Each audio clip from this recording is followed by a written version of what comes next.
Friends, we have a new passenger on board with us today.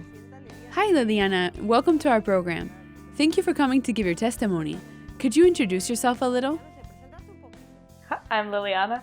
I'm from Boise, Idaho in America. I'm 22 years old and now I'm in Ireland as a missionary.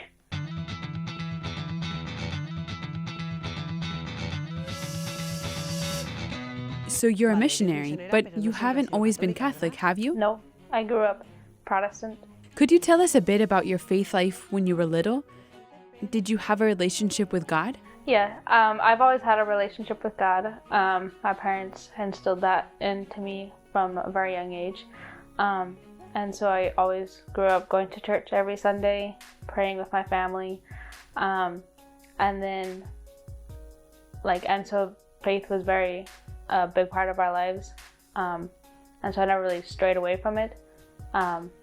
But always was seeking to go deeper. Did you feel that you were missing something as a Protestant? Mm-hmm. Yes. I wanted to go deeper like in my high school years. And also I saw my mom wanted to go deeper. She was in the Catholic faith when she was very young, but then her family left the Catholic Church. And so since she was still pretty young, she left as well with her parents. But she had always had that longing to go back. During that time, what was your idea of the Catholic Church like? I never really thought about it.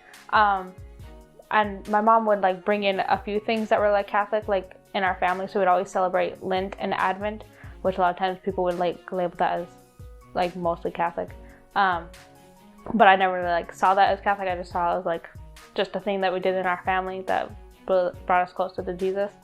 And so like, and when I heard like the term Catholic, I just like, oh, they're Catholic, they're Christian, but like I didn't really think much of it. And I like, they were more like traditional, and I was like, yeah, that's not for me. Like, I like where I am in my Protestant church, and I'm good with like where they are. So I never really had like a huge problem with it, but it was like, they do their thing, I do my thing. You mentioned Good Friday. What was your experience with something Catholic? Yeah, when I was about 12 years old, my mom, because she had wanted to go back to the Catholic Church, she brought my brother and I to a Good Friday service and an Easter Vigil. And at that point, I didn't really know what was happening. And so I went because she forced me to go, even though I didn't really want to go. And I went to the services and hated the experience, because I'm just like, why are we bowing before the pews? Why are we kissing the cross? Like, why are we doing all these things? I didn't understand anything, and it was just so long and boring. And so I remember leaving the service just kind of like frustrated at my mom, like, why did you force me to go through that? And then like the next year she was like, oh, we should go back again. And I was like, no. And so I remember praying with my like discipler at the time, or what in the Protestant church we call it mentor, and praying that I would never have to step in a Catholic church again. And so that kind of like ended that for a time. Okay, so let's fast forward a little. You said that you were happy in the Protestant church, but that you felt that something was missing even though you didn't know why, or that it had anything to do with the Catholic Church, right? Tell us more.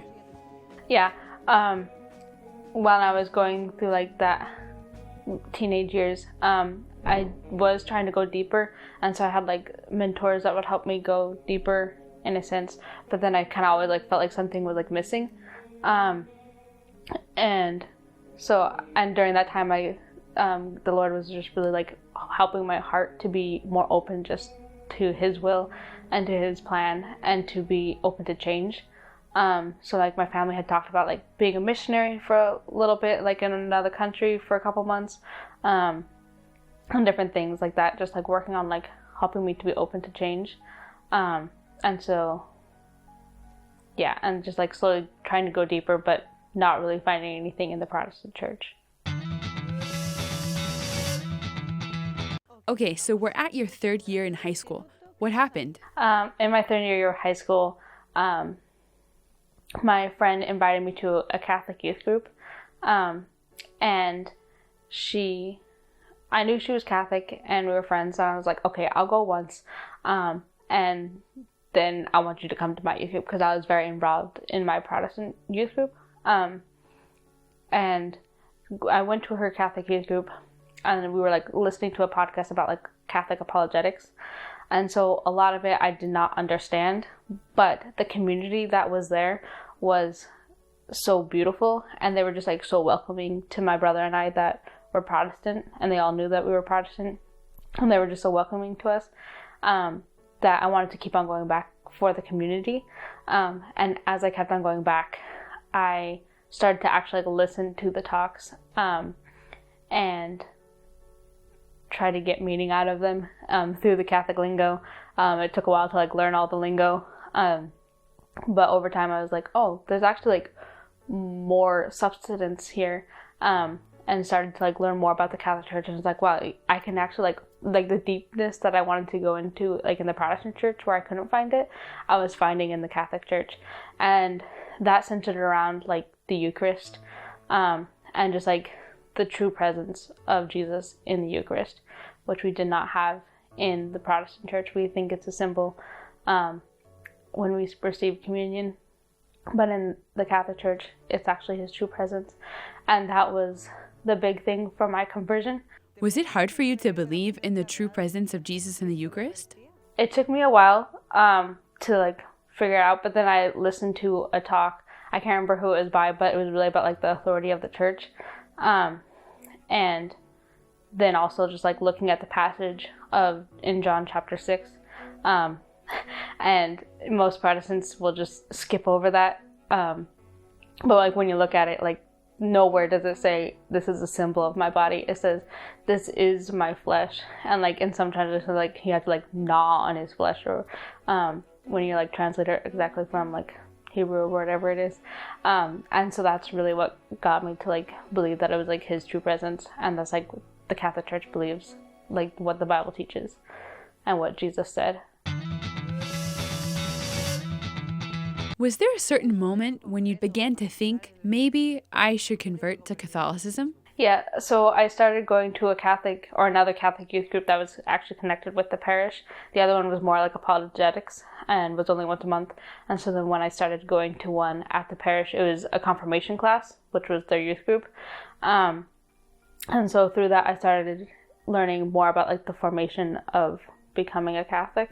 When I started that, I was like, I think I do want to become Catholic at some point, but I think I'm going to wait until like I'm done with high school, and then convert. But as I went through that youth group and like the people that I was surrounded with, like particularly my leaders, that I was like, you know, like why wait? Like why not just convert now? Like I'm ready for it. And like this is what I like believe in. Because I had started going to Mass every Sunday, and like that year my best friend was having her confirmation, and my mom was also getting confirmed, and my brother. So I was like, why wait? I can do this with them. And so that kind of like drove me to like make the decision then.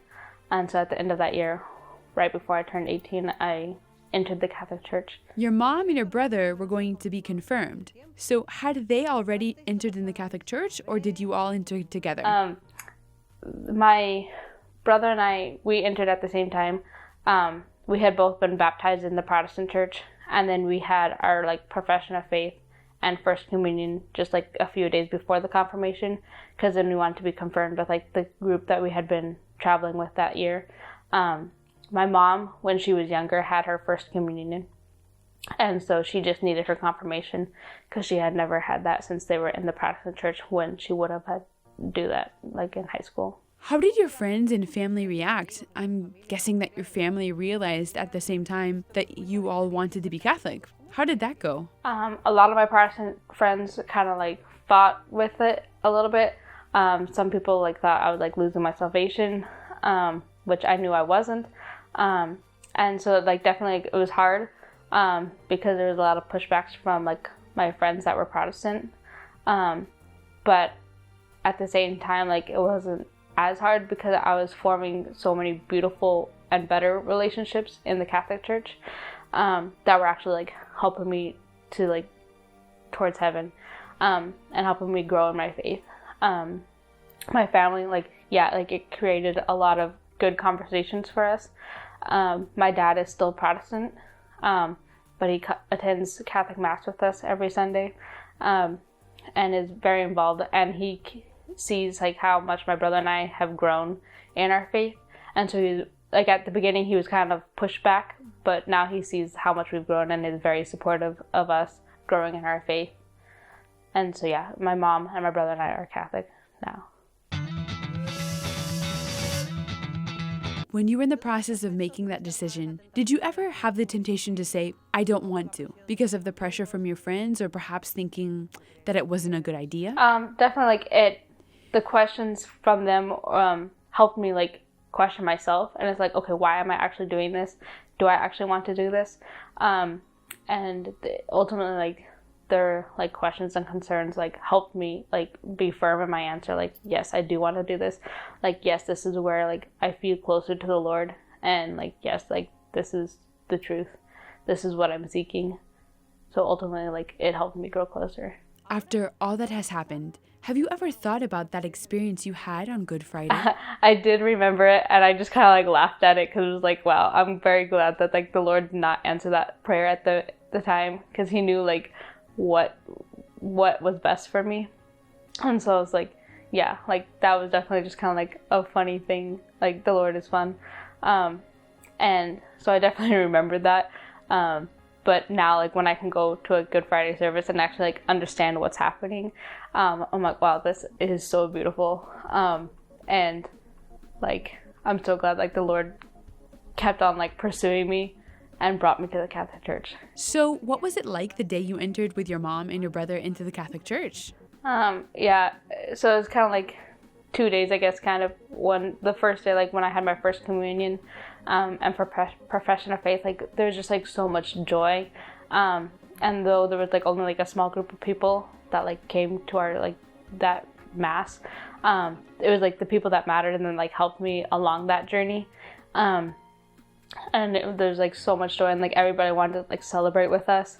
And then like a few days later, when I had my confirmation with everybody else, like again, just so much joy, and like peace, and then I had like finally like found like where God wanted me to be, like, and just like being truly satisfied in Him, like being able to like fully enter into the Catholic Church and like receive Him in like the true presence was very beautiful. You were saying how the true presence in the Eucharist had helped you to make the decision to enter into the Catholic Church.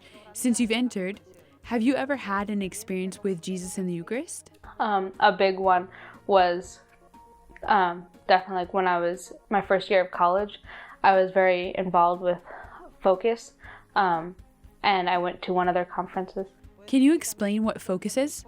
Yeah, so Focus stands for Fellowship of Catholic University Students, and they're missionaries who go to different universities, particularly around America and in a couple other countries, and just really help to bring the students on campus to a faith in the Catholic Church.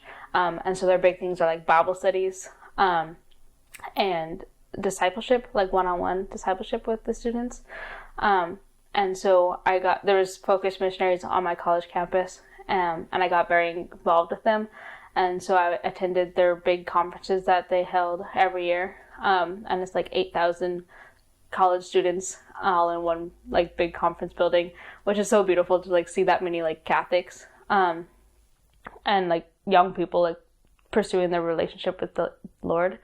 And so I remember at one point, they were carrying Jesus from the chapel to the main room where we were going to have Mass, and there was the seminarian at the beginning of like the procession ringing a bell to let everybody know that Jesus was coming through the room. And as soon as everybody heard the bell, like everybody just fell to their knees and turned to look at Jesus, and they stopped what they were doing. And I was just like, wow, like these people have such a beautiful reference for Jesus that they're willing to just like stop and like fall to their knees in reverence of Him and like pray to Him. And I was like, I want that. And so when I got back home, I talked to my disciple at the time, and she said that I should start going to adoration more often and just sit in the presence of Jesus and gaze at his face and let him gaze upon me. I didn't have to like say anything, just sit in the silence. At the beginning, it was very hard to sit in the silence because I don't like silence. And I don't like sitting still. But the more I went and spent time with Jesus, just like gazing on him and letting him gaze on me, and not having to like worry about like saying anything, the more like I really fell in love with him and showed him more reverence. And now I can like sit for hours like just in front of him, just like gazing upon him and like letting him gaze upon me, and it's so beautiful. And looking back, like I can see how much I have grown in my relationship with him from being in his presence. If someone were to say to you, you can pray anywhere, which is true, but do you notice a difference in your prayer life as a Protestant in praying in front of the Eucharist? Yes, I definitely agree. Like you can pray anywhere. But at the same time, there's like something about like having his like physical presence there that like can just like give you a focal point. Because like sometimes like can't always get to adoration. So I like try to like pray in my room, and there's just so many distractions. Like your phone will buzz, or like somebody will come into your room or like call you or whatever. But when you're like in adoration, like you don't have those distractions. You just have him. And to just like know that like, yeah, he's like everywhere, he's in us, but then like they're like he's physical in the presence. Like you can gaze on him, and I can gaze on, or he can gaze on me. Was there anything else aside from the teaching on the Eucharist that was hard for you to accept about the church? At the beginning, it was hard to like understand like their whole thing around Mary. But then as I got to know more about like that, they're like, no, they're not praying to her, or like the saints as well. Like a lot of times Protestants like, oh, they pray to saints or they pray to Mary, and it's like, no, it's asking their intercession. Like you would with anybody else. And so like once I heard like somebody explain it, like you would like ask their intercession like as you would like a friend, then like it was easy to accept that doctrine,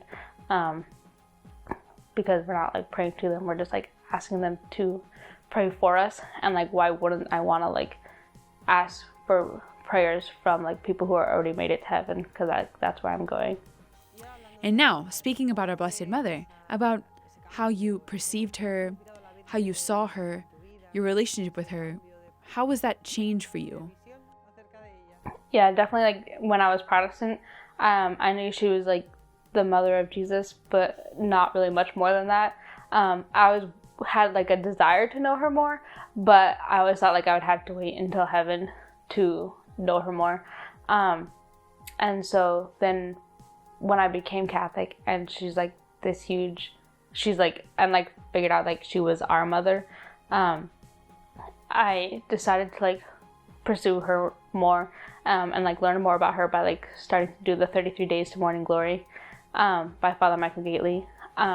And doing that consecration to Mary like really helped me to learn more about her, and get to know her on like a personal level, and like find out that like I could have like a relationship with her while still on earth. Like I didn't have to wait to heaven, and just like looking back and like seeing how much she's helped me, and like after I did that, I got in the good habit of like doing a daily rosary, and just like how she has helped me like become more like her, and just like her humbleness, and her like patience and all her different virtues has helped me to become like more of a woman of God, and be like a blessing to those I meet, and has helped me like change to be a better woman.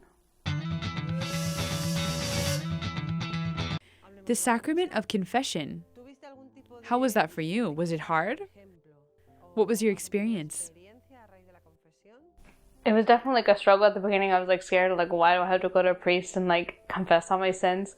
But then when it's like they're just like a physical like representation of Christ, and then like being able to like absolve you, like it was definitely difficult. But then once I did it, I was like, wow, that was actually like really cool. Like I could like feel like the like sins like being lifted off, and I felt like I was just like floating like when I left the confessional. And so like still sometimes like I struggle. It's like, oh yeah, I had to go to confessions. Like sometimes like I don't want to though. So it's still like a struggle, but like I know I'm like, okay, but I know like it's good for me. And like I know like I'll feel better afterwards. And so like still learning and like trying to think of like sins, like sometimes like, oh, how do I like remember all my sins? But and then just like also like just like making like a daily examine, or like capturing every moment helps, just like thinking about your thoughts and like remembering to like stay focused on the good things and like stay focused on Christ. And like when you do like start to wander, like recentering and focusing back to Christ is very helpful. You said that you felt called to be a missionary. How did you experience that call? And what was your first year as a missionary like?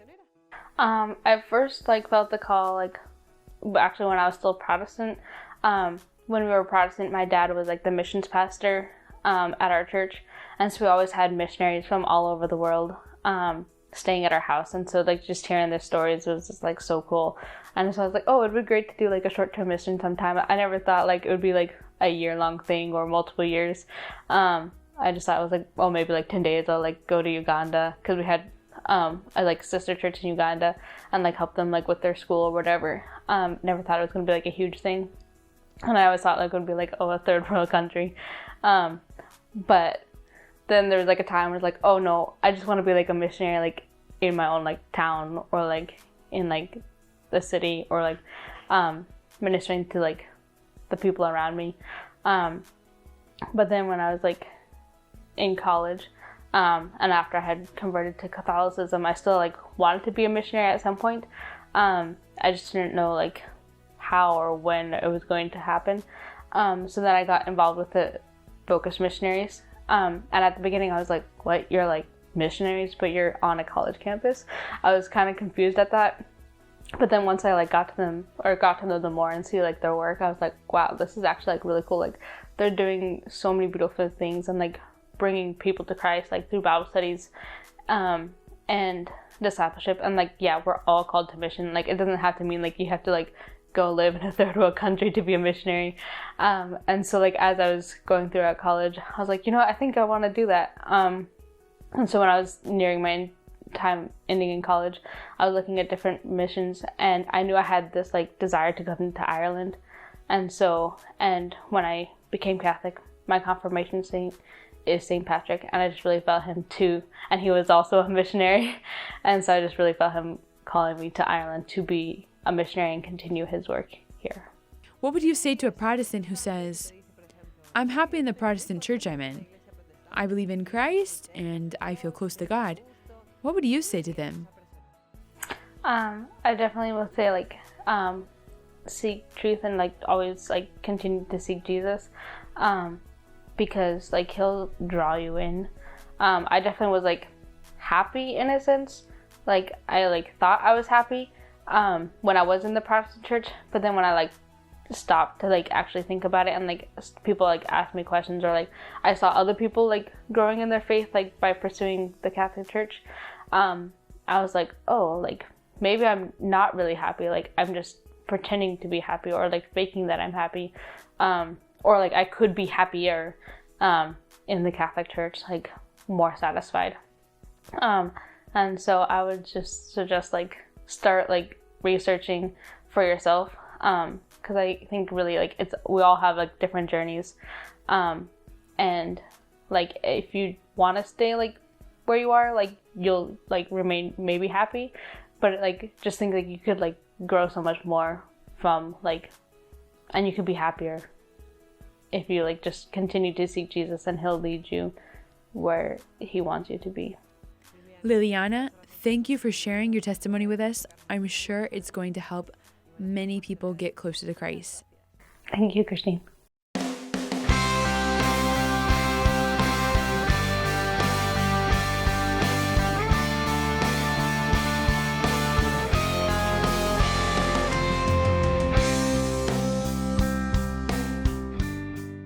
Friends, the Catholic faith is the true path. So don't go looking at other places. You have it in front of you. And did you not see it? Or did you pass by? No. It's there, and Jesus is there with you. Thank you.